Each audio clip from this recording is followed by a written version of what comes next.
The whole football stadium is packed, sold out.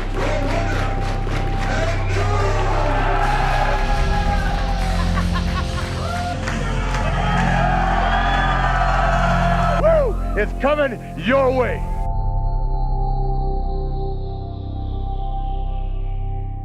What up, though, Highspots Wrestling Network? It's your boy KG Kevin Gill. Honored to be joined today by a breakout star of Lucha Underground, of Impact Wrestling, all the things, Pro Wrestling Guerrilla, all the things, all the things. Breaking out of everywhere. It's everything. It's Brian Cage. Hey, what's up, man? Thanks for taking the time to share your story, man. I was stoked. Got the text. I said, "Hey, let's do it." I did that developmentally speaking one last year, so boom, here we are again, annual thing. Hell yeah. Now, a lot of people know Brian Cage, as we saw from walking through the streets of New Orleans, as we saw walking through the hotel. Oh, yeah, well, even in Bourbon Street, when I saw you guys down there. We were trying to run down, Melissa wanted Alligator so bad, and we were trying to go down that busy street. Everybody was like, every second, I'm like, oh man, we don't got time for this. We gotta get back to the Impact Lucha show. So Now, what about for people that don't know you, man? Like, were you always this genetic freak? Were you like a super athlete as a child? Where does this come from? Okay. I was always pretty freaking athletic. That's why I could do the things I do at the size I was. I just wasn't always the size that I am now. The old story goes, I was 155 pounds when I graduated high school. I always wanted to be a wrestler. I back and wrestled forever, from roughhousing as a small kid to with all the neighborhood kids, in the junior high. Then we kind of developed our own little league we called the MWF, Main Event Wrestling Federation. That was I lived in this townhouse. It's called Manzanita Gardens. So everything was MWF or M. It was Manzanita this, Manzanita that. So it was Manzanita Wrestling Federation at Manzanita Gardens. Anyways, and this is California. Yeah. Chico, Cali. That's actually 530, not from the 559. But real talk. Yeah. But so anyways, like all the kids I wrestled with in high school or back end wrestled with, let's quote it appropriately, they were like 125 and I was still 155. So in comparison, I was the big guy, but I knew there was no fooling that I wasn't big, and everybody knew I wanted to be a wrestler. And I was like, this isn't gonna cut it. Hold on, I gotta switch this up. So my PE teacher told me, hey, I got summer school if you want. I'll open up the gym and you can come train if you want. So I just, boom, man, turned it on like a light switch, got super dedicated every morning, doesn't matter how late. I stayed out at night, just like everybody else. Partied all night in New Orleans, can't show up in the morning to work out. I won't mention her name, but I would get up no matter what. I'd freaking jog to my high school, and I'd just start training. And I didn't even really know what I was doing. I was just kind of self-taught myself. Driven to it. And even then, it was slow going with the weight building because I was eating, like Eggo waffles and frozen burritos and whatever mom made for dinner or whatever, Sure. Then I was like, oh, nutrition, what? Oh, wow. Oh, so had I known, what I know now then, I'm sure it would have been a faster turnaround. But it was a long evolution to get to the machine. And was wrestling a part of your life at that time? Were you into it at that point? Oh, yeah, man. I saw it when I was 5 years old for the first time. I have no idea what the match was. I remember at my mom's friend's house, and it just happened to be on the TV. And I just saw it, and I was just like, oh. And I was a big superhero fan then too, and I was like, these guys are really like superheroes. So I just was enamored with it. And then I remember watching Royal Rumble 1990, I think was the very first pay-per-view we ever watched. And then I just loved it. And then about age 10 was when I decided, like, this is what I really want to do. So being a kid, and everyone's like, oh, you'll grow out of that, Sure. But I never did, and was a big fan forever, and never stopped dreaming. Now I'm living it. Living the dream. It's interesting. Yes, wrestlers are like real life superheroes, and they do it in one take. Sure, sure. Usually, anyways. And it's interesting too. Do you think that it was superheroes and pro wrestling that also inspired? Because you obviously took an interest in bodybuilding and your physique at an early age. Do you think the sculpted physiques of I'm sure it did. I'm sure because I was actually really into martial arts too, and I had a terrible anger problem when I was a kid. I mean, like anger management classes when I'm like in second grade and stuff. And so my mom would never put me in martial arts because she didn't want to reward my bad behavior. And unleash a weapon onto society. Well, God bless you, Mama Cage. And everyone was like, well, it would have helped you, the discipline. I'm like, but even then, like, I can't be getting sent home and suspended every other week. And I'll go, what we're going to do? We're going to go do what you really want to do and take you to martial art class, Right. So it's kind of like, maybe it would have helped me, but it was also rewarding my bad behavior. Sure. But yeah, so I always wanted to do that. And I was a big fan of Bruce Lee and stuff too, and Van Damme and all that, all the 80s early 90s jacked up, movie stars. And then I always loved Wolverine. He's a little short guy, but he's all jacked. They're all jacked up. Sure. So I'm sure that appealed to me, and I wanted to be a superhero and I wanted to be a wrestler. And obviously, as I grew up, I realized, the superhero thing probably isn't really that much of a real life possibility. So not unless you come in contact with right, mutagen, right. or you know what I'm well, saying? Everybody else comes across radiation, they get cancer, die. But in comics, you get superhero powers. It's such, in every instance, yeah, right? It's not fair. So it is pretty unusual, man. Who were some of the original wrestlers that you started once you started to get into wrestling on the regular? Who were you watching as in your first, youngest incarnation? Sure. As a fan? So in the infancy of fandom, obviously, I liked Hulk Hogan, but it's so funny for me. I've never liked the number one guy, like even Warner Brothers. I almost kind of despised Bugs Bunny. I never liked Mickey Mouse. I don't like the top guy. Sure. So I did like Hogan because Hogan was cool, but he was not my favorite. I liked Warrior and Savage so much more than Hulkster, and even though they both were obviously super over too, but the Hogan was the number one guy, and I always feel like whoever was the guy that everyone was cheering for, or was almost forced to cheer for. I never really was behind. But I did like Hulkster. I love Savage and Warrior. We watched that pay-per-view as well with WrestleMania 7 with Warrior and Savage, the retirement match. But then going from there and getting a little more smart to it, I guess. I really love Shawn Michaels and Razor Ramon. And then in high school, I was really, striving to do this. I really admired and wanted to emulate the three Chris's, I call them. That was Chris Benoit, Chris Jericho, and Chris Kanyon. Wow. If only Kanyon was Canadian, to be the three Canadian Chris's. Sure. And they all brought something unique to the table, but they all brought a next level of performance and dedication, innovation. Exactly. With Kanyon, I loved his bumps and his selling, obviously his move set. Too, in backyard wrestling days, I'd always try to rip off all of his moves, and I loved playing with him as an NWO WWE Revenge. Man. And Jericho's agility and technical prowess and his charisma and his mic work, and Benoit's physique and his intensity, and it just the combination of three I thought would be the perfect little hybrid. So. And it's funny, wrestlers like the Dynamite Kid, they had encounters with Chris Benoit when he was a young kid, and etc.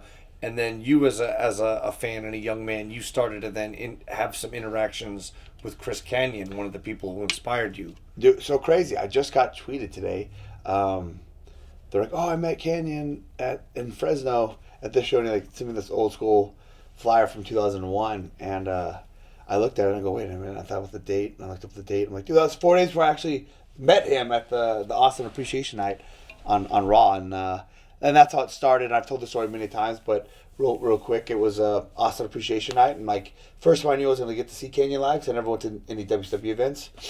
So I made a "Who Better Than Kanyon" sign, and we're on the 6th row, and he got up on the corner when somebody threw something in the ring, and I stood up and I waved it, and I know he looked right at it, he saw it, boom, mission accomplished.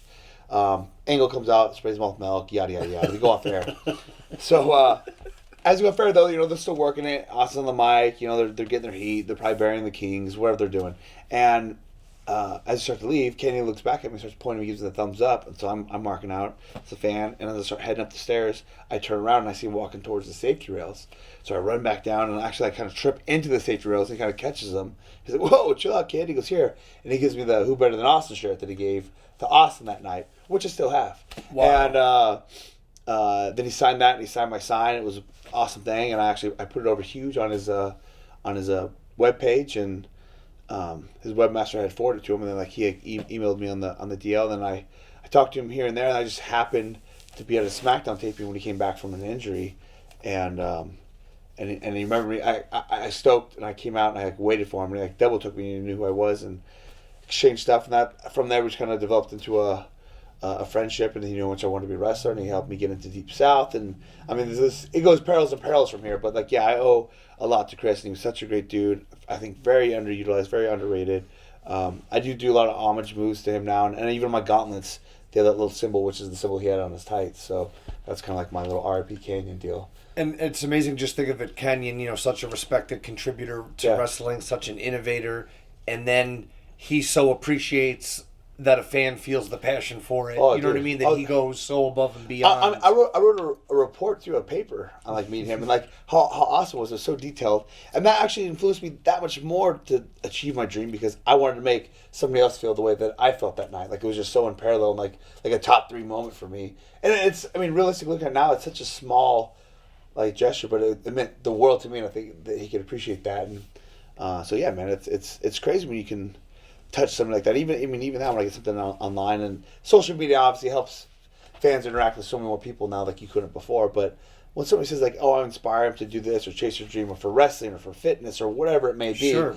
it's like, wow, man. Like sometimes maybe you don't really take it in and really, appreciate what they're saying. But like if you it's just not for realizing, like I remember on the little MTV like little life, what the hell, the little life like documentary shows they used to have. They had China and Triple H on there, and one of the lines he said too was like, you can't.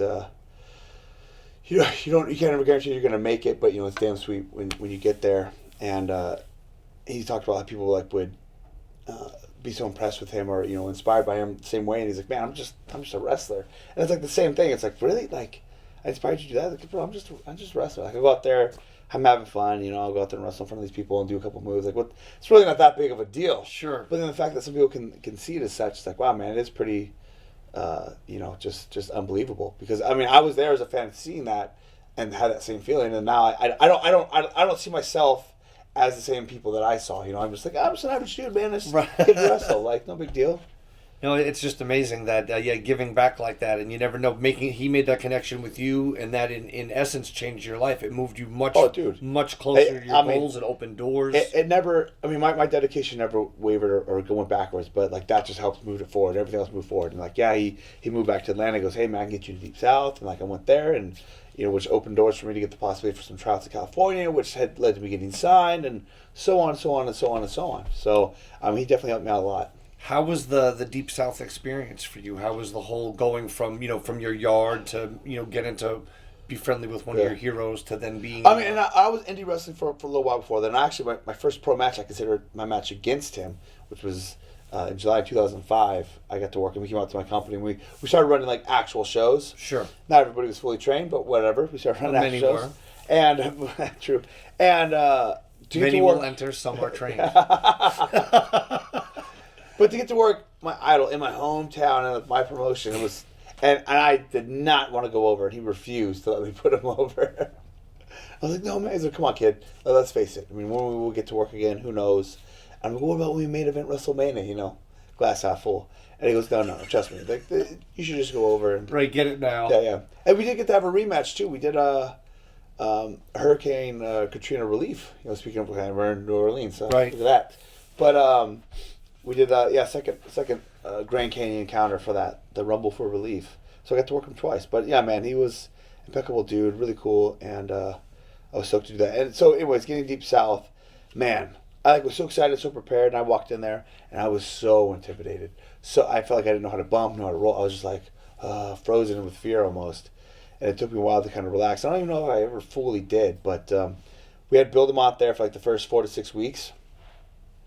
And everybody wants to throw Bill under the bus. I actually think that he was fine. Like I thought he was great he's great at what he's good at, if that makes sense. I mean, I guess you can say that about anybody. But what that is just, blow up drills, beginner stuff, people paying their dues. Like he had great stuff for that. There was a couple of drills that didn't make that much sense. But as far as like, I don't know, trying to insult him. Did I ever feel like I got become a better wrestler? Not at all. Not in the least bit.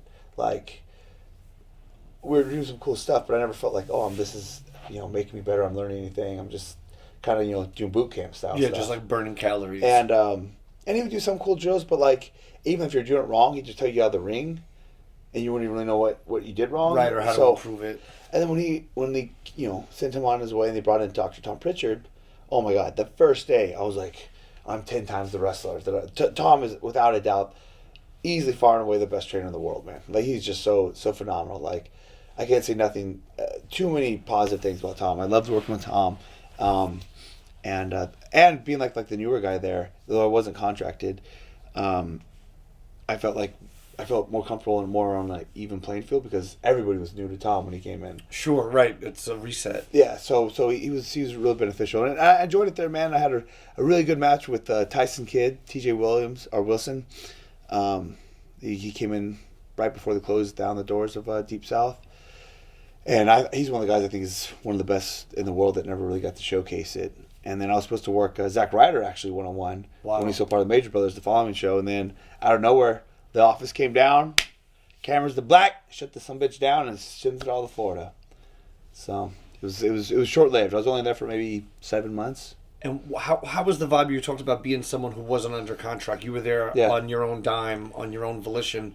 Was there a difference in attitude? Did you see a difference between how much people wanted it? People who were there on their own. Now there's a difference too, but also there was also the, because I was a part of the team, if you will. So I could definitely tell. I definitely felt like I was the outsider. I was there with Johnny Curtis too, Fandango. Sure. And actually, I moved from Atlanta to Marietta, and I got lost on the freeway trying to go to the McDonald's that day. And I was like, I'm going to show up too late now. I don't want to show up that late. I'd rather not show up at all. So I just went home. And that day, Johnny Ace came down to look at everybody, and Curtis got a contract. And I was like, oh my God, you could probably got signed yesterday. I'm like, wow. So I missed out the opportunity. But yeah, there some guys were really cool. There were some guys that weren't so cool, or whatever, that definitely were like, oh, he's not really part of here. I mean, one being good old Jay Bradley. Who I worked with on the gut check too. Right. Yeah, he was a prick big time, man. He just made it. I mean, he was a little social awkward. He was just kind of an ass, anyways. But definitely felt like, oh well, I could pick on this kid because he's not connected to anyone. Yeah. And then since then, when I've seen him, especially in TNA, he's all cool now that we're all sure, everyone's on the same level. But yeah, then I was like, oh man, I remember not being able to. I couldn't stand him there at first. But it was fun, man. It was cool, and it led to me getting the opportunities when I went back to California, and which led to me getting fully signed to go to FCW. So, and then how was that experience different? How was FCW different? Oh my God, it was so much better, so much better. Like Jody Hamilton, the assassin who ran Deep South. They did practice throughout the week, and then they did Thursday shows, and I think the same deal was like. Every other Thursday was the TV thing, and then it was just house shows. And then they only did actual 3 live events, I think, while I was there, that were outside of there. Sure.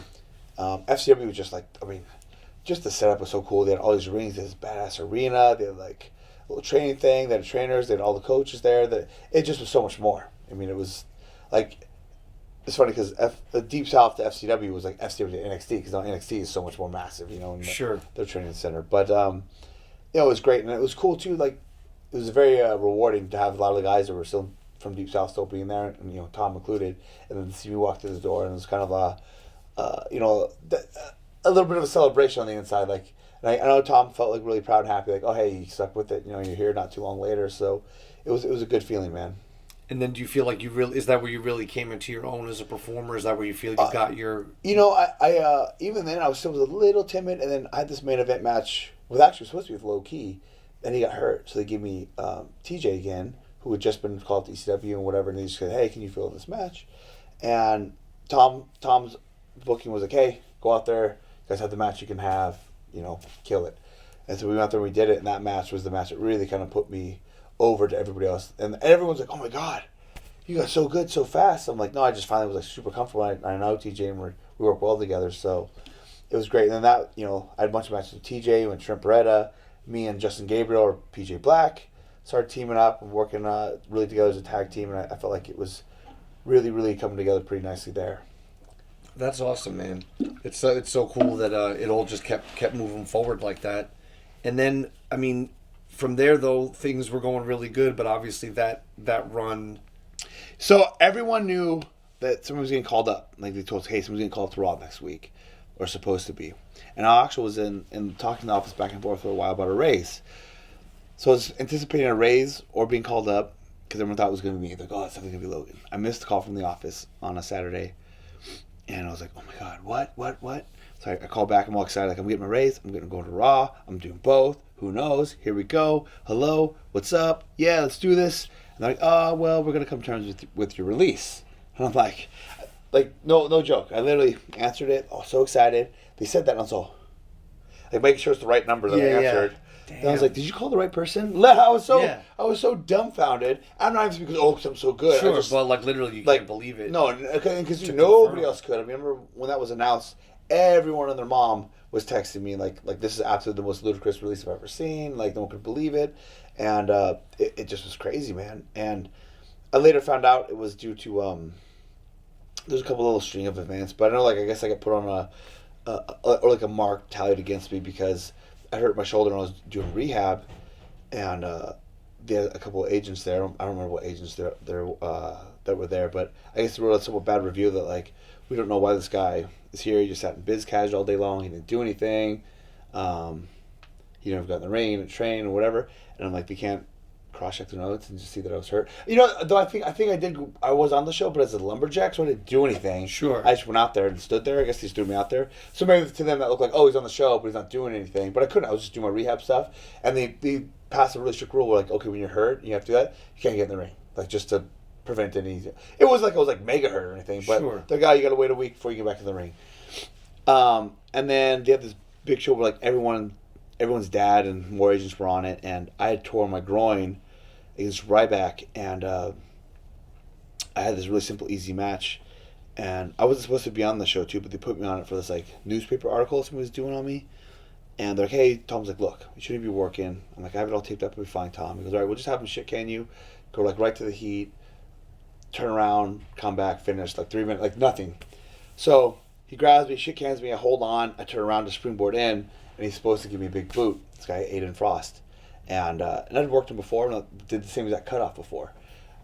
I don't know why, but he's on the other side of this bed, and I've drawn this boot. So they spring up, and I can't really springboard to my groin. I'm feeling up for a boot, and he puts it up, but there's 8 feet of air, drastically, so much space. I'm like, what is this? And so I'm just there, and I can't really springboard, so I just kind of fall in the ring, I just don't know what the hell I'm doing. Sure. I got up and he gives me this running knee, gets on me, turn around, come back, finish. Everything else is fine. Nobody really shit on the match. But The Office, of course, watched that show compared to all the other thousands of shows and matches that we had that were great. Sure. And they're like, hey, we're going to release Logan. Going back to that too, my name was Chris Logan there. Chris with a K for Canyon and then Logan for Wolverine. But and even the coach says, no, you want to release him? And his exact verbiage, good old Ace, was, well, if he's as good as he says he is, then I guess we'll sign him again later, won't we? And then boom, there it was. Out the door I went. And then that obviously, beyond the initial shock of looking at your phone, were you completely demoralized by this? Dude, I was devastated. Not gonna lie, dude. I couldn't believe it. I was on such a high being there. I'm living my dream. I told everyone who doubted me that I'd be signed by the time I was 24. I was 24. I got signed. I'm like, this is it. I feel great. I was loving my time there. Man, I was so sad. I was freaking once the shock value, because I was in disbelief for a little bit. I just freaking remember I was in my room. I was sitting there and I remember falling on my knees and I had my head in the bed and I started just crying. What is this? What am I gonna do now? I felt like that was it. That was the pinnacle of the iceberg, and I'm just on the way down. That's over. So then obviously I was trying to get myself into the TNA and figure out what I'm gonna do, and I stayed out in Florida for a little bit. Then went to LA, and I was like, well, you know what? F it. No one's gonna come to my door and ask me if I want to come out and play. I gotta start over, because we didn't have NXT then. So I basically went from being a salary contracted WWE guy to working in an area I wasn't normally in SoCal, begging to get on shows, trying to get on shows for $20. So yeah, it was a big hard pill to swallow. You had to swallow some pride, and I was like, here's what's gonna happen. I'll get on some shows. I'll bust my ass. I'll try to have to outshine everybody else and slowly gain some momentum and basically just start all over. And that's what happened. I was working Mach 1 shows every Friday for $20, and I got to start tagging with Ricker, Drake. Sure, Sean Ricker. That's how that started, and so on and so forth. And when I got into PWG finally, that was a big breakthrough for me.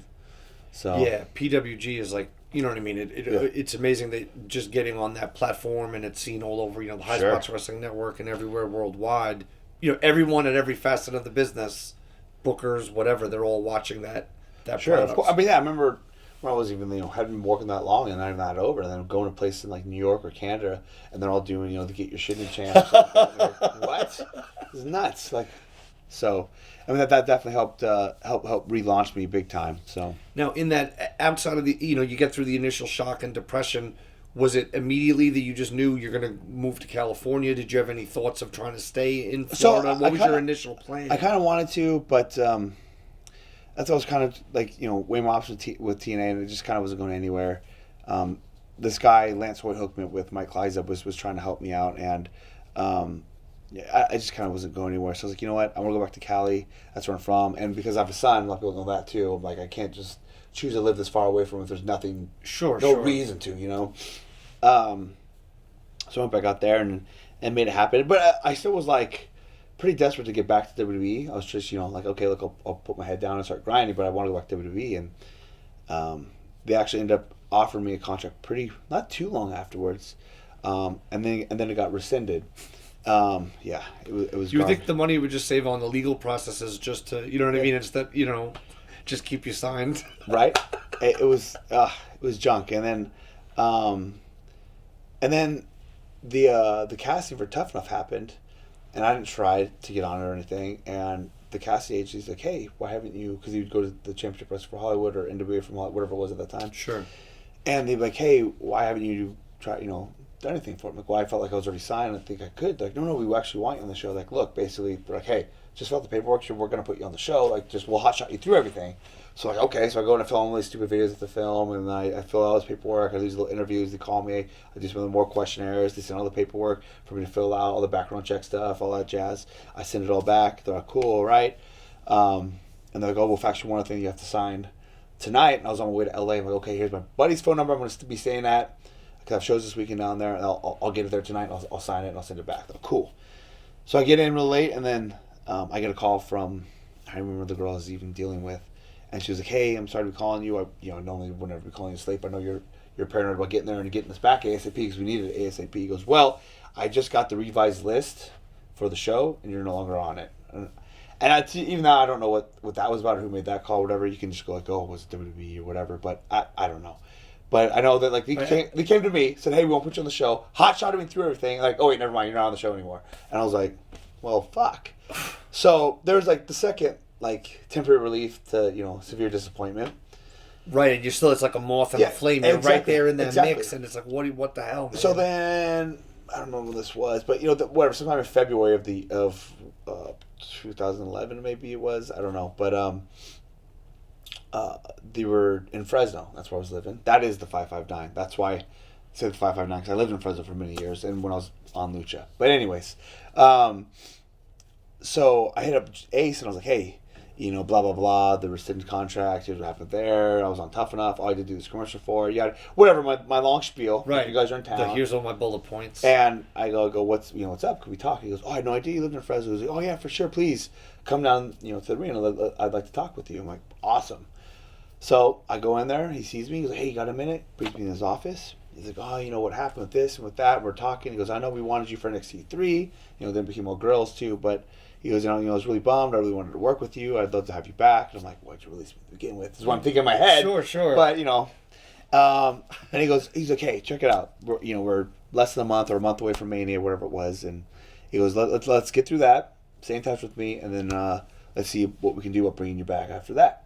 So I come back out of the office, and all my buddies from FCW and all the NXT guys, like the group, the faction, all there, and they're like stoked. They're high-fiving, like, you're signed. Right. And I'm fully convinced that I'm signed too, because, like, why would they call me down to the office or call me down to the arena, pull me in his office, talk to me, see how, like it'd be very easy to like, fuck off. We're not even responding to my text. Or even, hey, maybe in the future we might be interested, but no, it's like, cage. So it's not like, oh, guaranteed, but I'm like, I mean, it's pretty good. Like, why waste our time? Strong interest. So, I messaged him a couple of times throughout that process just to, out of sight, out of mind. And one thing Tom always said too is like, hey, be persistent. Don't be a pest, but be persistent.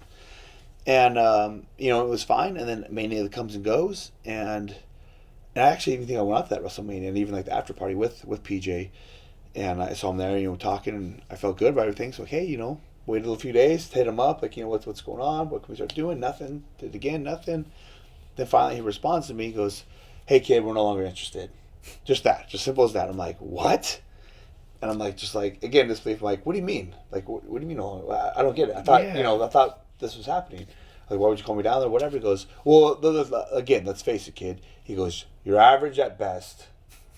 This is on a text? Yes. He goes, you're average at best, and we're no longer interested. And I go, motherfucker.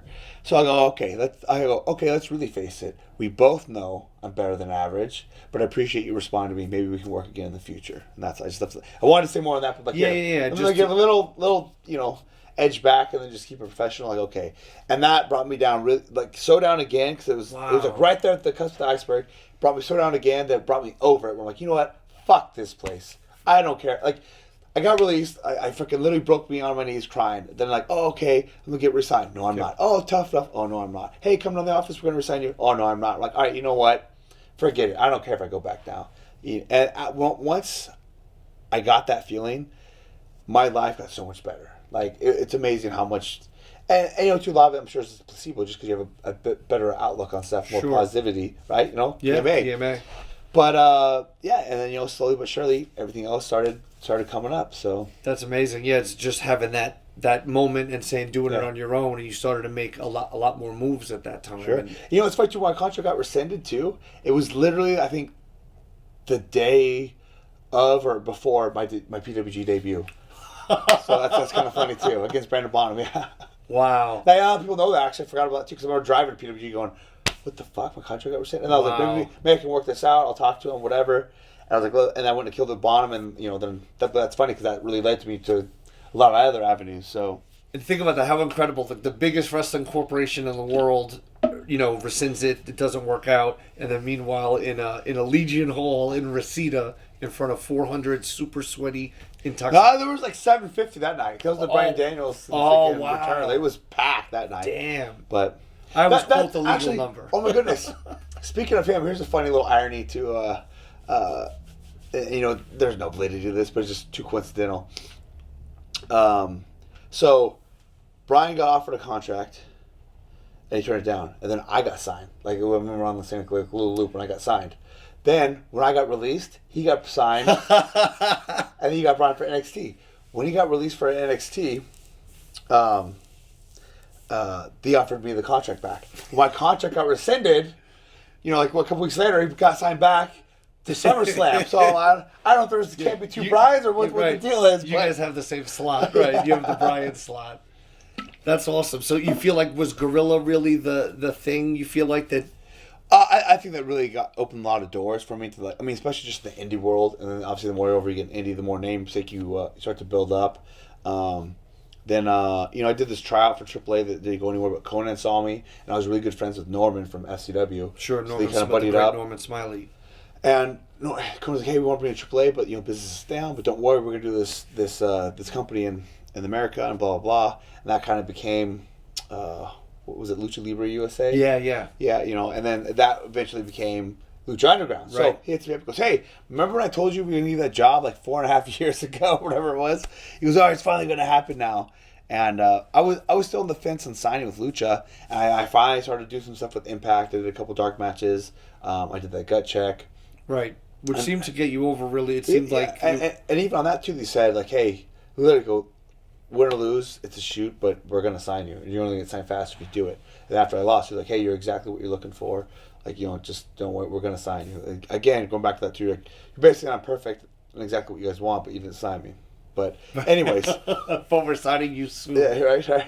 But sometimes... 5 years later from there. It seems like a 5 year later pattern kind of happens for me. But what's amazing sometimes, too, is sometimes when one company says that and the other company gets wind of it, it almost makes the other company make their move, too. I felt like that was the biggest burden to me was I felt like, I had a good look. I was good in the ring. A lot of good things going for me, but I had no big interest or push from any other company. It's like, I feel like if no big company wants to give you the ball and run with it, or if nobody has a high desire or interest in you, then it lessens anybody else's interest because you're not going anywhere. But as soon as somebody else wants you, they're like, well, no, I want that toy. I want that toy first. I want to play with it first, What independents of all the rich independents, kind of past, present, and future, who was the first kind of independent companies around the world that started to give you the ball, where you go from being a guy that was released by WWE or whatever to being... starting to be in the semi-main or main event of an independent. I mean, again, you definitely broke the barrier for that stuff. And then, there wasn't like a lot of big feds that because even now there's so many more big indie feds than there was. Sure, than there was then. Yeah, for sure. But I mean, just getting flown to certain places, like Beyond was dope. I got to work for them a few times. Who coolest thing was like I got to go to like some companies in Canada. They're pretty legit, but it was nothing that was like really get me more exposure. I was just getting more opportunities from that, and I really then probably the next big step that made a huge difference was when I went to Lucha Underground, obviously, and I was on the fence of that because I was like, oh, might have some impact. And it's also, I think this is publicly known. The deals seem to be like long term. Well, okay, and not only that wasn't as big of a deal to me, but I just thought it was going to be a clusterfuck. I'm thinking, okay, this is going to be like WSX. No one knows what they're doing. It's a TV company. It's like Lucha time of television production, possibly. Like it's going to last 2.5 weeks and fall apart and whatever. So, also at that time I was getting offers. When the new regime came in WWE, I talked to Kane and Seaman several times because everybody else would be putting my name out to him, and even I met him at this one Olympia with Shad, and the first thing he says too, which is funny because everyone always assumes that this is the case, that like someone doesn't like me or doesn't want me there. The first thing he says is, "Who did you piss off?" That's okay. And I'm like, really? He goes, "Well, I mean, the door's not closed, but there's definitely a black mark by your name." I'm like, I don't know, man, but he's like, hey, I can't guarantee anything, but let me work on it. Maybe we get you in the tryout. And this kind of happened for like maybe 18 months or longer than that, where like every several months, we'll put you on this tryout. They'll be, oh wait, never mind the next one. Oh, we'll put you on this tryout. Great, cool. No, we'll be the next one. Hey, that works out even better for my schedule. No, so I was baby facing the shit out of it. Finally, have it locked and loaded. They send me the stuff. I fill it out. I send it back. They're like, cool. We'll call you tomorrow with travel arrangements. I'm like, all right. Then I thought about it. I was driving home from a show. Got home. I was like, you know what? I got these opportunities. I have this possibility with TNA right now. Lucha Underground's contacting me. Dorian was hitting me up through Lucha Underground for AAA to like match the deal. Right. I'm like, maybe I don't want to go. And especially I think that weekend that was falling on too was like a cruise for my honeymoon then. And I'm like, I'm not doing this. So I called back like, you know what? I don't want to do it anymore. I'm rescinding my interest. Yeah. It's so funny. Literally, and I wish I was talking to Ace, but the girl too, which she was the one that signed it, but she was just handling the paper. Sure. But even she was like, "What do you mean? What do you want to do? Like, do you want to do the next trial? Do you want some extra spots? Like, what do you need?" And I go, I don't know, I'm just not that interested anymore. Drop that line back to him, and obviously I have other opportunities. I was like, but I appreciate it, and I'm gonna try some other options for right now. So that be that, and then I jumped on and gave Lucha Underground and AAA a shot, and man, couldn't have been more wrong about Lucha Underground. It was such an amazing place, and it was, as I said in many different interviews, it was the first time I felt like I thought I would feel at 10 years old of how it would feel to be a pro wrestler. Sure, so, right, because you get what I loved, I got to witness many Lucha Underground tapings there at the temple and witness a lot of the backstage stuff, and it combines that, like, the look and feel of a high-end movie, but, they take care of the talent the way television and film take care of talent. Exactly. Instead of the way independent wrestling takes care of talent. Even big companies too, sure. Man. I mean, sure. It's I feel like because with wrestling, so many people want it and they have such an aspiration, and it's almost like an unwritten rule, like, oh, hey, they can be treated like dog shit because they want it so bad. They got to pay their dues and they got to do this and that, whatever.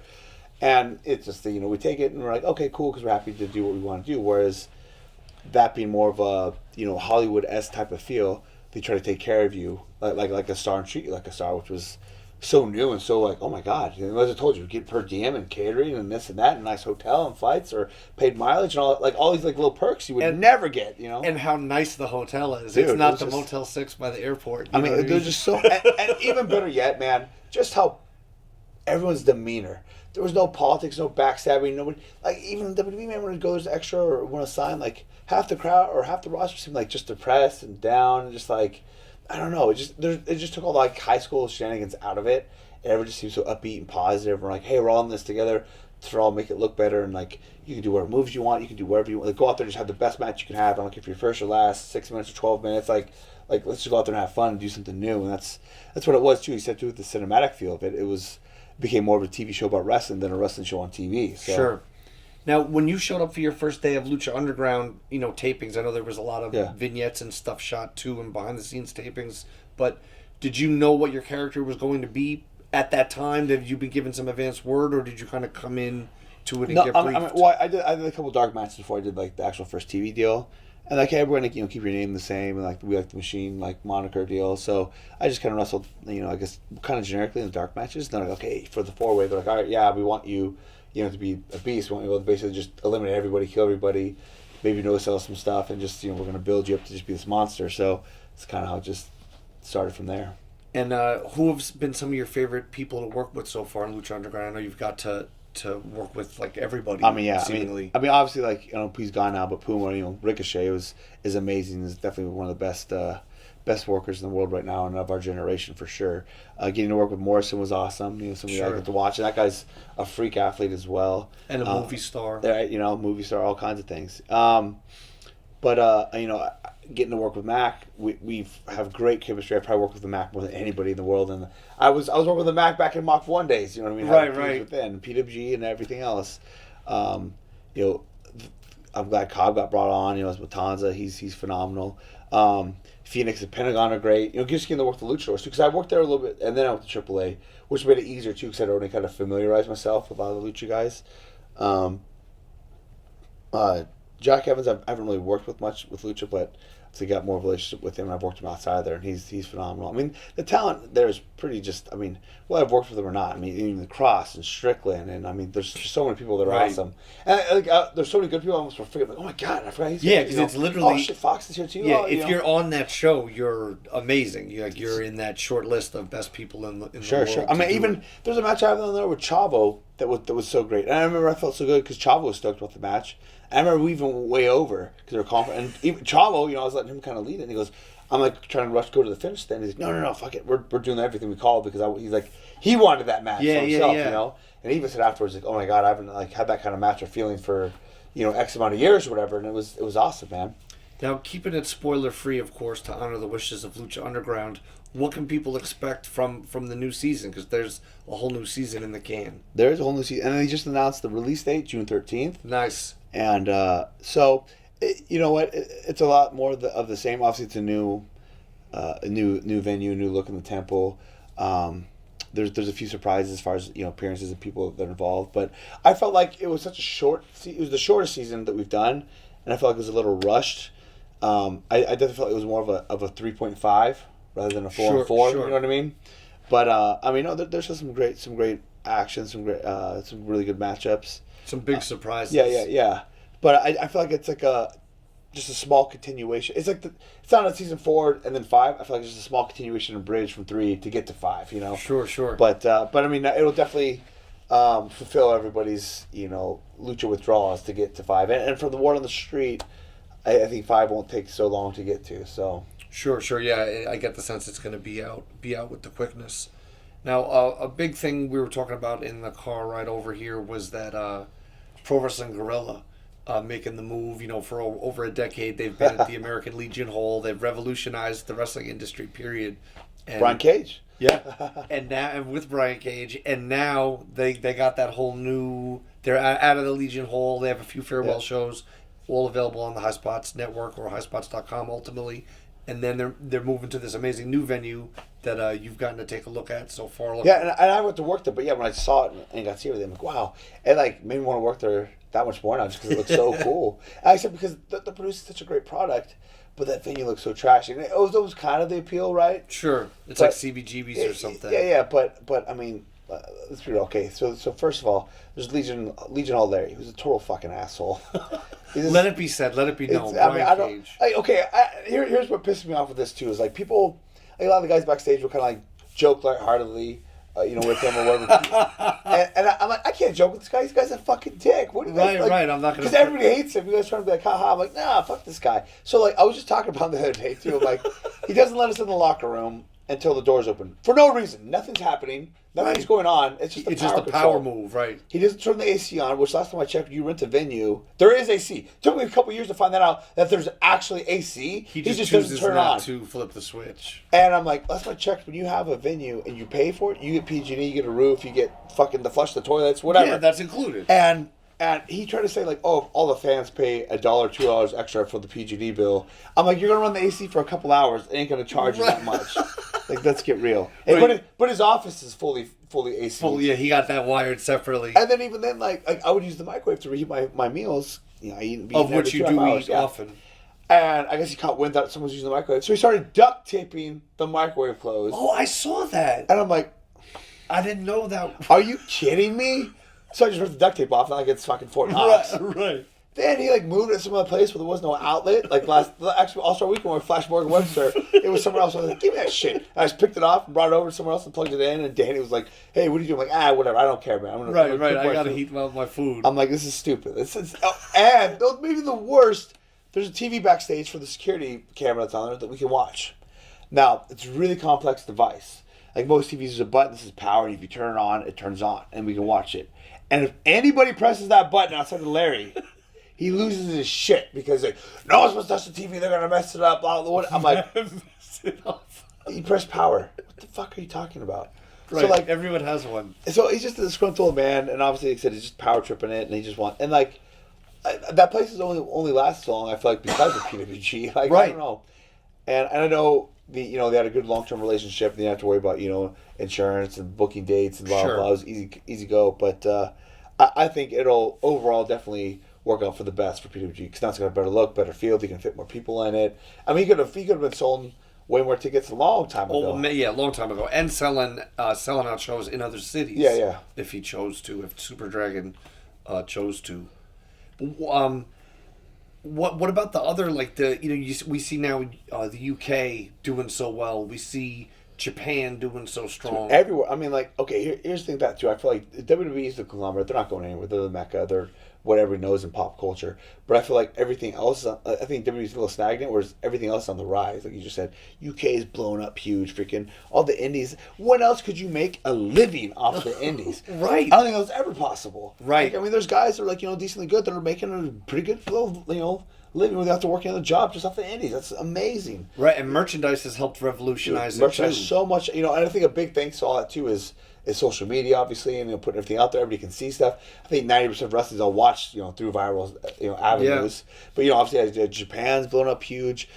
We're talking on the card too about what we'll talk about. World Series of Wrestling out in Australia. Oh my gosh, dude! This company, they know how it's done. Like it's quickly becoming my favorite company. It's like the new Lucha Underground for me. Lucha Underground's great, but you got to run decently consistently. Sure. There's long hiatuses. Yeah. I mean, if 5 gets there, then that's great. I mean, I still love it there. I love Wrestle Circus. They're doing awesome things in Austin. Now they're having venue issues because Austin's being a pain in the butt towards them. But regardless, this promoter, of all the good places I've worked, this promoter, Adrian, that runs World Series of Wrestling, is the most organized, shit together promoter I've ever seen in my life. Wow. We got not only did he pay me 25, as soon as I said yes, he paid me a quarter. Basically, there's 4 shows. So basically, paid for the first show. I said, okay, I'll do the dates. First show paid. Dope. 30 days later, second show paid. Right as I stepped off the airplane, here's an envelope with my cash. Then he had an itinerary, a cool portfolio, all the ads in there, all the newspaper clippings, all that kind of memorabilia stuff. Yeah. Oh, it's just kind of your personal collection if you want it. Then he's got an itinerary of every hotel, all the information, all your airport tickets, all your airplane information. He's got it broken down day by day. Hey, this time we'll pick up at call. This is call time. We'll pick you up at this time. This is the meet and greet time. This is the show time. Everything too by the minute exactly on time. Right. No lucha time. No lucha time. Exactly on the. When does the show start? And it says, and he's the only promoter I've ever worked for that that doesn't stress out at all. He had no stress, so easy going. It just was so well ran and put together. And then the Australian fans are amazing. That right now is a real hotbed. I mean, he's this second big tour. They had that Lucha Underground. It wasn't Lucha Underground went there, but they booked a lot of Lucha guys. Sure. Tour over there. They had New Japan just go over there. House of Hardcore's going back over there. Yes. There's a third tour from this guy happening in June. And the fans are just amazing, man. I mean, they're so hot. They're so smart. They freaking buy tons of merch. They're so appreciative. And again, just my own personal delight. In 3rd grade, that was the main country I've always wanted to travel to. Really, Australia? Yeah, I want to go to Hawaii. I want to go. I'm going to go to Australia. Just for a reason. Was it because it was underneath, the down under part? I think it's just because I was a huge fan of Taz, and so I wanted to go. But my 3rd grade teacher really liked Australia too. But it intrigued me. I really wanted to go to Australia. So now the fact that I've gotten to go to Australia, paid for, and to go out there to live my dream is pretty awesome. So. And who else is on the roster over there that the fans would know? They brought in a bunch of people, and they kind of shuffled the deck. The champion right now is Austin Aries. He has a couple titles, but he's been known as the belt collector as of late. But him, myself, and Joey have been on the 3 tours, and they've kind of shuffled through people. But they're bringing Saber back for this one. They're bringing Morrison, Jimmy Havoc, Abyss, bringing on my girl Melissa Santos, which is going to make the trip that much better for me. They're actually bringing Laura with Joey as well. Okay, that's awesome. Who else? They have more than that. Oh, bringing Adam Page, Marty Scroll back as well. I think Page and Joey might do some shenanigans from being on the Elite deal. But, and they brought in, throughout that time too, they brought in Ricochet and Matt Riddle and the Briscoe brothers and the Young Bucks. Who's else on the first tour? The Headbangers, X-Pac. I mean, they brought in a pretty good little lineup. And then it's crazy too how amazing a lot of these Australian talents are, because not saying like, you can't have good talents there, but like they don't have the same avenue as far as the capability of wrestling the same amount of time as we do. Sure. And I feel like there's a lot of dramatic politics there where like, if you come up in this school, you can't wrestle at these places, and which limits you even more. So if you've been wrestling for 3 years but only once a month, you've really been wrestling for like half a year. Like it's not it's not the same. But for how good these guys have done, and like I did a couple seminars, and usually when I've done seminars in the States, you don't get a whole lot of people, and usually 2 people know what they're doing, and everybody else is like first day at the barbecue there. But here, everyone, like majority of them, was all really, really good. And it's cool too. We did seminars, and it was like a reality show. We got to pick like who we thought was the best to be on the show as a dark match. So it was kind of cool and unique. But yeah, man, just nothing but good things to say just about that country, about the experience, about the travel, the people there. Outside of wrestling, through the wrestling fans, the promoter. Just really good time, man. Really, really good time. Yeah, those sound like incredible shows, man. I want to check those out. What do you think about the meteoric rise of Joey Ryan? Like it's been a long burn of, you always think he's at the hottest level of his viral success and awareness, but then it's always... Dude, it's so funny. He's been everywhere. He's worked everywhere. And I remember, he was trying to break into the Fed forever, and he got so many extra spots in the Fed. He'd always at Squash. I'm kind of thinking, like, Joey's never going to get signed there. He's... if they were going to get signed there, they wouldn't put him on TV and crush him all the time, what I'm Sure. thinking. Then he kind of got that little breakout with TNA. Like, oh, good for Joey. And then he got released from there. I'm like, oh, okay. He did a little stint in Ring of Honor. And I'm kind of thinking, like, Joey's kind of been around for a while. He's over. He's a name value guy, but I feel like his overness is going to kind of dwindle out. I don't know. Then he does this dick flip thing, man. I mean, he obviously was doing stuff before that. And he managed to stay relevant. And I remember I was in a hotel room with Low Key. He sends me pictures. He sends me pictures of the match, of the guy grabbing his dick and him flipping on it. And he goes, "Dude, your pants so weird, man." I'm laughing and busting up. This is ridiculous. And Loki's like, "What are you laughing at?" And and I show him, and of course, of all people, to like, Sure. Not find the humor in that. It was just a bust as Low Key. So I'm thinking nothing of it. Then the next day, shit's everywhere. The viral of the video was crazy, and it's so over. And then he just like blew up. And now, for people like Melissa's not a big wrestling fan. She got brought into it, Sure, through Lucha Underground. So she doesn't know. Like I showed her some clip of Joey. She goes, "Wow, Joey could like when he's like working his ass off, sure, G and like actually wrestling." I'm like, yeah. Now he just does. He puts blow pops people's mouths and flips them with his dick, and he can wrestle for 70 more years, no problem. Like, right. But yeah, man, he's doing great, and all these people say that too. Like, wanna say he's killing the business. I mean, he's killing it in the business because he's taking no bumps. He's super over. He's booked everywhere. Everybody knows him. I say think about that means you're the ultimate worker. This is even insult too. I feel like he's the most over non-main event guy in wrestling. Period.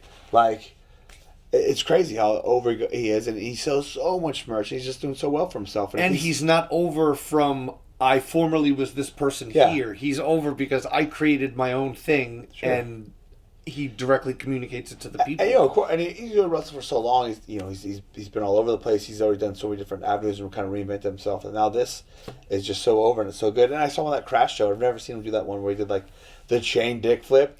And of course he had the rope, right? And then like sent it back, and then he took the bump. Oh my god, I was dying. And then this weekend here at the WrestleCon Super Show, Jerry the King Lawler confronted Joey Ryan in the ring. Joey Ryan paying tribute to Andy Kaufman on the anniversary of the day of the incident between Lawler and Kaufman. And Jerry the King Lawler, Hall of Famer, a man who's commentating on the WrestleMania pre-show right now, shot a fireball out of his crown and hit Joey Ryan in the dick in front of a sold-out WrestleCon Super Show, only in 2018.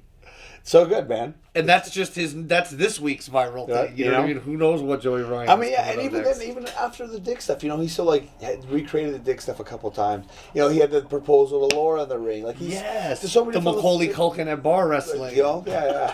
I mean, yeah, Joey's, and then too, he knows everybody. He's so cool with everybody. He's like I feel like a connection or inside with every avenue almost. So I mean, he's definitely done well for himself, man. And Joey Ryan, like the Young Bucks, like you, like Colt Cabana, all you guys are proving continuously that you don't have to be in WWE to be at the top and to be succeeding. Oh, not at all. I mean, people always ask me, "Oh, are you gonna go to WWE?" And sometimes I can come across insulting if they don't know. Sure. Hey, that's technically what was already there, in the developmental program, but more so because but man, no, I'm not talking about going to WWE. I'm talking about what I'm doing now. And I'm so happy and more financially secure now than I ever was, before. And I'm like, am I against going back to WWE? No, but do I need to or have a strong desire to? No, as well. If the stars align and it's meant to be, and it's meant to be, happens, like any business, cool. if it's a great opportunity. But if not, I'm totally fine with that. And there's so many guys in that route that are in that same spot or even much better spot than me when it comes to that. And it's awesome not to have to feel like that sense of accomplishment or even be able to be financially secure. Like, I need to be in WWE to have this spot.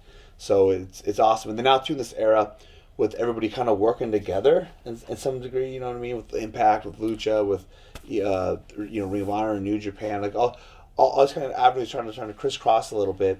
It's so cool because it's an alternate to WWE's product. And somebody actually just said, some fans, it's almost like NWA days. Everybody else is starting to join together. It's NWA against WWE. And I don't even think it hurts WWE. It doesn't. Because it's almost a total different products. And it also creates more stars ultimately for them to sign. I mean, it works out with everybody because it's more work and money for us. It's more work and money for the companies. It's more product and accessibility and dream matches for all the fans. It's really a win-win-win-win-win for, everyone. And it's a good time not to go to WWE as well because I feel like, NXT is awesome. And I feel like that's their answer to all the indie and all the uprising of everything else. And on top of that, it's them also trying to bully everything and just sign everyone so that nobody else has stars. Sure. Right. And they kind of monopolize the situation. But, there's just such an overwhelming amount of talent. Everyone just fills those spots. And regardless of that, if you go to NXT right now, you're gonna be behind a list of 90, 100 other guys who are trying to get over, plus all the top indie guys that might sign like a Ricochet or something else that's gonna leapfrog everybody else, plus all the people in the main roster. It doesn't matter how much content you have on a network or on TV, you can only get over so many guys at once. So it's almost better to get your name over at a Ring of Honor, at a Lucha Underground, at a New Japan, or whatever the case may be. Truly develop it. And you can stay there and you got that going, or if you go to WWE, now you have that added offense on your side, and it's hard to be on the offense against WWE where you're like, hey, I can get something better out of it. Or, if I don't go, I'm perfectly fine where I am right here. And what's amazing I agree. What's amazing to think about, too, is how a lot of the top of the roster in WWE comes from Ring of Honor, comes from Pro Wrestling Guerrilla. And even though all those guys, and a lot of them moved up at one time, in some of these bulk signings we saw, like War Machine and Ricochet and on. And no independent anywhere has faltered. And I'm not saying New Japan's independent, but also even the larger companies. No one missed a step. And people rose and filled every one of those spots. And now for all those new headliners, there's guys right at their heels to come up to the next. It's an amazing evolution. It's so great. There's just so many more vast talents. And I don't know if that's just because wrestling's so much on the rise and social media, you have access to see so many guys that maybe you wouldn't normally see, Like Scorpio Sky's finally getting a big break in Ring of Honor, but he was that good forever. Yeah, he's phenomenal. And people maybe just didn't know or didn't realize, but he didn't have that same avenue. I think a Scorpio Sky could have been a Leo Rush had he had the same opportunities at the same time, as Leo Rush did. And it's great to see, you talked about with Impact and the kind of NWA approach, if you will. It's cool to see Cyrus and Lance, I'm sorry, not Lance Storm. Yeah. That's Dr. Moore. I associate them all together. To see them doing pretty revolutionary things, even in terms of intellectual property, where now they just erase the line of there's no more issue of who created whatever. The wrestlers can run with whatever they want going forward. Being open to getting in bed cooperatively with all these other companies and promotions. That's unprecedented. Sure. Truly, to try to use everyone. I felt like that's what made the Impact Lucha show so well, because originally it was just an Impact show. And, there's a few of us on there, like myself, that are on Lucha and Impact. And I thought it was just going to be a Lucha Impact match at first. And then just developed the whole show. And, that I felt got so over because now it's unique. Now it's different. Had it just been an Impact show, it would just been, an Impact show. But that separates itself from everything else because all the cards this weekend are amazing. They're all big super indie cards. But now we got something that's like, hey, this is a one-time deal. It's a once-in-a-lifetime deal. Like, this is really unique and cool. And then even last night I worked Aries in a House of Hardcore match. And then he put it out there and he's like, hey, you know what? Tommy helped produce the Lucha Impact match. Hey, there's going to be a House of Hardcore match on freaking the pay-per-view for Impact. Hey, there's going to be a Lucha Underground match with Phoenix and Pentagon on the Impact pay-per-view. They're like, oh, now actually we're going to change it, and they're going to fight for the world title against me.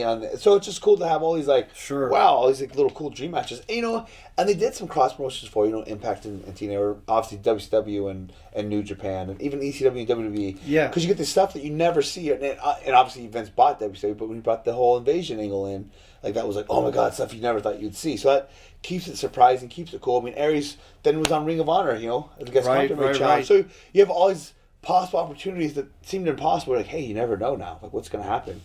True that. Now, one thing that was great for you that happened was you finally got to go over to Japan with Noah. You know what I mean? And the clips, the footage from there, all that stuff. It seemed like you were just, you know, the machine, like over like Grover. How was that experience in getting to Japan and experiencing that lifestyle? It was so great because that was a big bucket list for me too.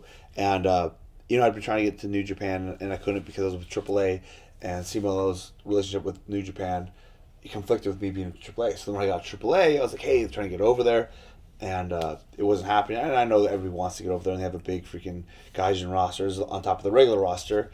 And Marufuji hit me up and was a fan of mine when I did a match over there in Japan with AAA, and 0-1 and Noah and all this and that. And he goes, hey, we'd like to use you.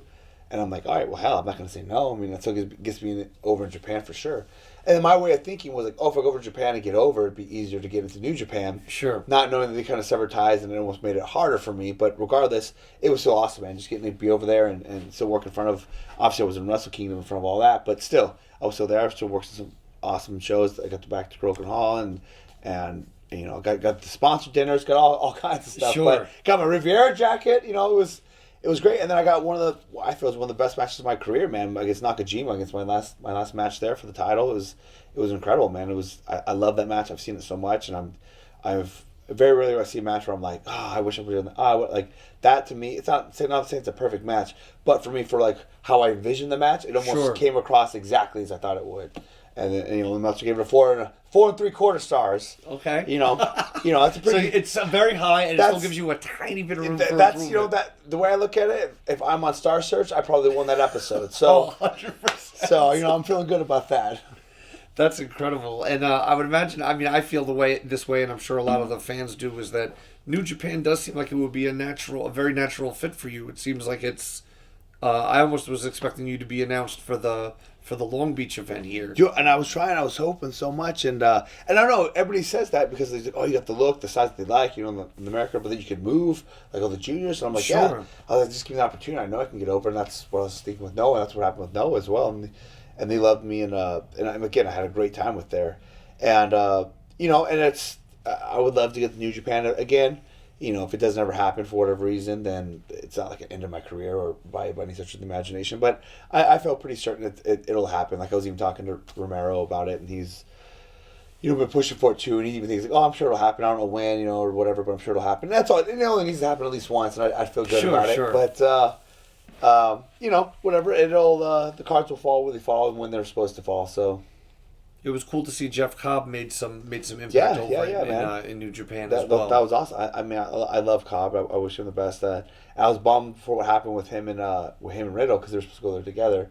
Because Riddle's another guy that's top notch. But again, we can go everything happens for a reason, and we can go on and on about so many different top notch guys and guys that deserve it. And like, because there's definitely, no matter how many people get signed by the Fed, there's no shortage of top tier talent these days. So. Yeah, it's amazing to look at a guy like Riddle from the very first time I saw him, and I even interviewed him for the Kevin Gill show, and all I can think about is, how is this guy not signed? I'm like, this guy's going to be signed, like, by the end of the weekend. Like, but, you know, I learned more about everything, and it's weird just how different countries, cultures and stuff, you know, the big rumor, obviously widely reported, Japan has a very stringent and different look at marijuana than American society and laws do, you know what I mean?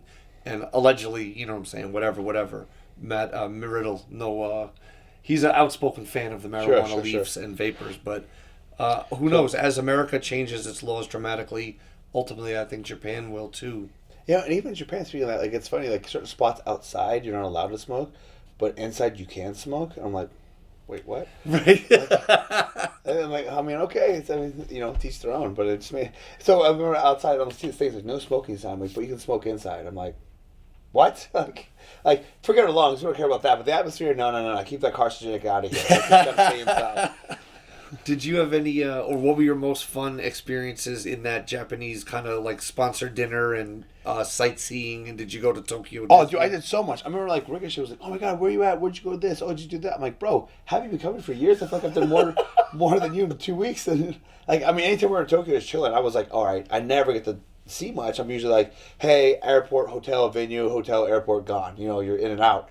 So I wanted to make sure I take advantage to do as much as I could, and I did go to Tokyo Disney. I'm actually not a big fan of Disney. I don't know how Joey Ryan can live there, but I don't hate it. But without a kid or something, I'm like, man. Even Melissa wants to go there like a lot. I'm like, I don't see the appeal. It's not. I'm a big thrill ride guy, so you're not gonna get a lot of those. It's fun, but it's like I hate it. Like I can go good, 6 months to a year without needing to go back by any stretch of the imagination. But no, I went to I saw a bunch of different palaces and historic sites. I went to all the different cafes, I went to an owl cafe, a freaking small animal cafe, hedgehog cafe. I love hedgehogs. I have 2 of them. I went to the Tokyo Tower. I saw like the big sky tower thing. I wanted to go to Mount Fuji, but it was so far away. But no, I definitely kept very, very, very busy. And the sponsored dinners, freaking chopping people. I didn't know was such a thing there. Like all the different fans with the waiters and stuff. And that was pretty entertaining. Especially this one guy, he had like no meat on him, no muscle, no fat, no meat, nothing. Just the bone. Just the bone. I felt so bad. And we worked him. Like they did a couple of chops that weren't that good, these other guys, and then it was me and Eddie that were left. I'm like, oh, here, let me go first, because he's like, oh, save him for last because he was the biggest guy. And I'm like, I'm still gonna chop the shit out of him, but I know Eddie can chop, harder than me. Sure. So I'm like, hold on, I'll go first, and we'll save Eddie for last, so that way you can recover. Not knowing it was gonna be worse. Yeah, even worse. But man, we both killed him, and I actually felt bad. I was a little worried because like homeboy started coughing like really bad for a long time. I'm like, yo, man, is he gonna be okay? He's like knock his lungs yeah, out. Right. Or Like, whatever. he's gonna have a heart attack. Like I'm little, and they're all like laughing and joking. Like, no, I'm like, no, man, this guy might be in trouble. You guys are worried me now. Hold on a second. He was fine, but I was like, oh man, we might have chopped him too hard. But it's so funny, and like the fact too that people will be so patient. Like this guy wanted to take a photo, to pay for a photo with the Russell Circus title because I brought it over here. And or brought it over there, and I was like, "Hey man, I'm about to go to the gym, whatever." I was like, "If I don't know when I'll be back, but if you guys are around, maybe I can take it then." Thinking, just blowing them off, they're not gonna be here. Sure. I was gone for 4 hours. Those motherfuckers were sitting right there in front of the hotel the entire time. I came back, just very patient, like, "Oh, can we take a photo now?" And I'm like, "Are you kidding me?" You can take 2 photos. I'm like, "Wow, man, this was never in my life." I'm like, "I mean, all right, sure, hold on, we'll get the title," but I was like. Holy crap! I was like, hopefully you didn't forget they were down there when you went up to your room. No, Just no, go up to your room and lay down for a few minutes. They still paid me for it too. So I mean, hey, wow. But I couldn't believe it. I'm like, yeah, okay, yeah, I'll take a photo. I'm like, oh, whatever, man. Then they were still there. I'm like, wow, holy crap, these guys determined. What do you think is next for you, man? Is there more stuff on your bucket list? Is there more stuff you want to achieve? I mean, I've gotten to hit so many different countries, so many cool things, cool places to go. I mean, obviously, we're going back to Australia. Lucha Underground Season 5 is around the corner. Impact's giving this big push, man. I'm loving what I'm doing there. So I'm looking forward to all those 3 things of where they're going. I hope Russell Circus starts out their venues. I want to start working there some more. Like, there's just so many good things going that I want to just keep going. I'm surprised we talk about too about all the love I got. This year, my big congratulations have been my Impact signing and what I've done at Impact. The birth of my daughter, which has been crazy with Melissa Santos, little. Skylar Faith, and the great journey of Skylar Faith on social media. Right, the whole world got to see her. I didn't realize it. I wanted to take credit for it, but someone else brought it up and goes, "Oh, did you guys name your daughter Skylar because you're the machine?" And that's like short for Skynet. I go, oh, "No, but yes." I'm like, right, well, like yes. That's good. That's Updated good. Her backstory. Right, exactly. Well, let me delete that Wikipedia profile. But and then my match actually with Tessa. That's been like one of the big matches that was talked about this year from Russell Circus. My match with Tessa, and they asked me who I wanted to face that night, and they were gonna give me Trent, which I'm glad they didn't, because Trent showed up broken in half, tearing every muscle in his body after his war with Chuck Taylor at the PWG the night before. But I was like, dude, give me Tessa, because look, I know she really wants the match. People have talked about it. I was like, it'll work there because Tessa's so over. And I was like, and whether people like it, agree with it, or want to see it, or don't want to see it, you're going to get the biggest response from push.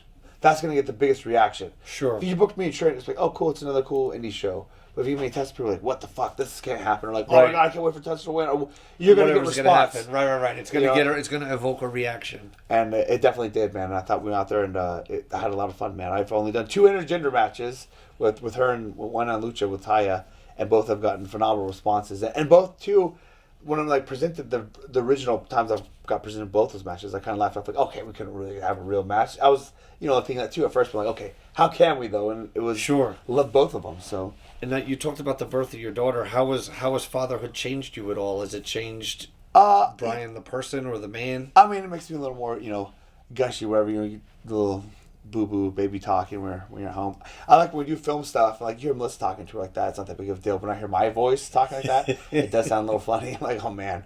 But and having a daughter too, it definitely warms your heart, makes you a little more of a softie, and I'm sure obviously she grows, that's only going to become more and more. But sure. It does. I don't miss her as much as Melissa may miss her when she's around.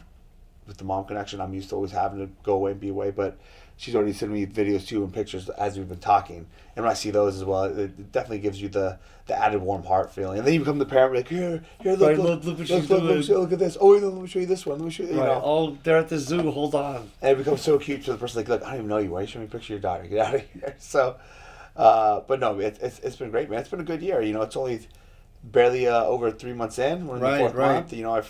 I've had a birthday. We filmed the season of Lucha. Filmed a lot of Impact. Heading in strong to my pay-per-view for them. Had a daughter. We're at WrestleMania weekend. Did a tour in Australia. I mean, it's been good, man. It's been a really good start to the year. And you mentioned Impact as well there, with so many exciting things on the horizon for Impact. Are there any dream matches for you at Impact? Any dream opponents? Well, I know some possible ones that could happen as far as people they want to bring in, which I won't spoil. Those would be great. But as far as the current roster, I've never worked Matt Sydal. Wow. I would love to work him. That would be incredible. I would love to work him. Book it. I've obviously worked him plenty of times, but I'd love to do a program with Callahan on that show as well. I think we could do some fun stuff. And, I've gotten actually work Aries quite a few times, but obviously working on there would be a different story. Same thing, even working Mundo, Morrison, Impact, Hennigan, whatever you want to call him, on Impact as well would be fun, because it's a different avenue, different market, and actually he's a face there. I think most majority of our matches he's been the heel, so it adds a different avenue. So, but no, I mean they have a phenomenal roster. I actually almost rather win the X Division title being the X Division. Face guys like Desmond Xavier and have them bring in like Zachary Wentz and all these other top guys. Because I love working with cruiser guys. 100%. I hope to see the Reno Scum back in. I would love that as well. I've been a big fan of them as well. I'm really good friends, with them, especially Adam. And I was bummed when they got their release, but they did the house shows in California. Yeah, they headlined one of the California house shows, LAX versus Reno Scum, and tore down the house by all accounts. And then the next day, Adam was booked somewhere else, but Luster did a match that was taped for a future Impact Wrestling event. So hopefully, I know they're talking to a lot of people, I'd love to see, there's so many talent they can bring in and use for that, I'd love to see Willie get over there, I'd love to see, Cog get over there if you wanted, I'd love to see even like Matt Cross, Kevin Cross. Sure. The list can go on and on and on. I know when they're talking about a possible surprise opponent for me for April at the pay-per-view, I was really hoping to get Ryback, because I think that would be cool. A little big surprise deal, and especially after the Bobby Lashley match. Sure. And I don't know how that's working out, but that'd be rad. I've worked him once since he left WWE, and that was a fun match. Going back to guys too on the roster, Moose. I've had some really good ones with Moose. I thought do a program with Moose. So that's separate too. Those are dream matches, but I'd really like to do some programs with people, because then you get so much mileage out of it. Sure. So. And it goes a long way. Well, you've gone a long way in delivering a dope interview for the fans on the Highspots Wrestling and Network. Too, I ate right beforehand, so I ate in the car right before because I thought about, I'm gonna need to eat on this interview. I better eat now, otherwise we'll have to hey, I gotta eat this. Yeah, meal. this is the longest. It must be just about that time. 'Cause this is the longest I've seen you without hearing like Tupperware and different things. So many times when we left the convention, I met so many people like, man, I've seen you in Philly and WrestleMania this night. You're always eating every time. Well, you gotta feed the machine. Exactly. You can't. Well, where can people find you? Where can people support you? And where, that's it. Say what up. Got on Twitter, Mr. GMSI _BCage. It's a really terrible name now, but I've had it and I say it every time. People just search Brian Cage and it's not that. But right. But whatever. That's the Twitter handle. Just Brian Cage made it easy for Instagram, and then Pro Wrestling Tees /Brian Cage. So the other two are pretty easy. So buy some swag, follow me on this, press some likes on some pictures, retweet some stuff, all that shenanigans, and yeah, man. So thanks for doing it, brother. No problem, man. Thank you very much. We'll see you next time on the Highspots Wrestling Network.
Ladies and gentlemen, my name is JT Davidson, and I am joined by Bork Torkelson, and this is the Wrestling Revolver Tales from the Ring. All right, I'm no crypt keeper. That's what you're going to start off with here? Come on, it's okay. Tales from the Ring. Yeah, I get it. All right. Ladies and gentlemen, we have a huge matchup to kick off the evening tonight. We have the Machine, Brian Cage, versus Shigehiro Irie, and this crowd is already electric, Bork. That's right, and huge is the key word there. These are two massive men clashing in the ring. Absolutely. This one is not going to be a light catch-as-catch-can match. No, this sir. one is going to be a brawl. And this is the first ever meeting between these massive athletes. And actually, the first of several first-time meetings tonight You're here correct. at the Wrestling Revolver. Shigehiro with a diving shoulder right there. But almost nothing done No. to Cage. No, again, this one is not going to be easy for either man, but the clothesline's in the corner. Brian Cage whipping off Shigehiro. Oh! But Shigehiro coming right back with that shoulder again. Shiggy loves to pounce, and there goes Cage. Right over the top rope.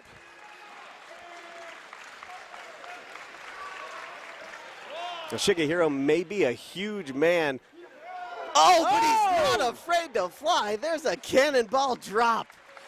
So often you will see Shigehiro put his body on the line with one of those cannonball maneuvers, and it can be devastating for his opponent, but he is in there with the likes of Brian Cage, and he is a mountain of a man. That he is. He does not go down easy, and he does not stay down either. No, absolutely not. Oh! The head of Shigehiro against the timekeeper's table there. And, you know, JT, you can be honest. Oh! All of of Shigehiro's weight going into that guardrail, and they broke the guardrail. This is the very first match of the evening, Bork, and the guardrail has been broken. Hey, man, that is Wrestling Revolver right there. You never know what's going to happen. Absolutely not. But, I mean, come on, JT, let's be honest. You're pulling for Shigehiro in this match a little bit, right? Well, how can I not? Again, I am the official representative of the Oh, my God. 4K. Oh! Here's a cover. Only two. And Bork, our only international member of the OI4K, just got suplexed from the outside in. And honestly, I clinched a little bit because I thought that might have been it. Whew. Talk about the personification of power. I've never seen anything like Brian Cage. Look, I've managed against Brian Cage. I've been in the ring with Brian Cage, and he hits hard. He is just a mountain of a man, and he is a scary individual. But do not count out Shigehiro Irie. Oh! Huge power slam. 2 and almost a 3 count there by Brian Cage. Oh! Bork, have you ever seen a big man who can move like Brian Cage? Frankly, no, I have not. I mean, just look at him. He is pure muscle. I've never seen a man that's had that much muscle on him. But to be that agile in the ring for being a man of that size, so impressive. Absolutely. Oh, wait. Shigehiro lands on his feet. Oh, and a headbutt right there. But Brian Cage shakes it off, goes for the lariat. Oh, and another one. And that takes down the big man. Shigehiro with one of the hardest heads in the business, Bork. Irie's head is a weapon. He is not afraid to give himself a little bit of a concussion just to take down his opponent. Absolutely, but here we go. Oh! And a cannonball with authority. Oh, and Brian Cage kicking out at the last minute there. Just barely. That had to be like 2 and what, 15/16? Whatever you want to say there, bud. You know, in a way, this isn't just a battle between two hosses. It's also a battle between two impressive Mohawks. Well, you're right about that. But Brian Cage has Shigehiro where he wants him, right there on the top rope. Where's he going to go with him this time? Well, he's already proven what he can do to the huge Shigehiro Irie. Well, but Shige getting the advantage here. Shige on the top rope. What's he going to do to Cage here? Oh, God. Another one of those cannonball drops.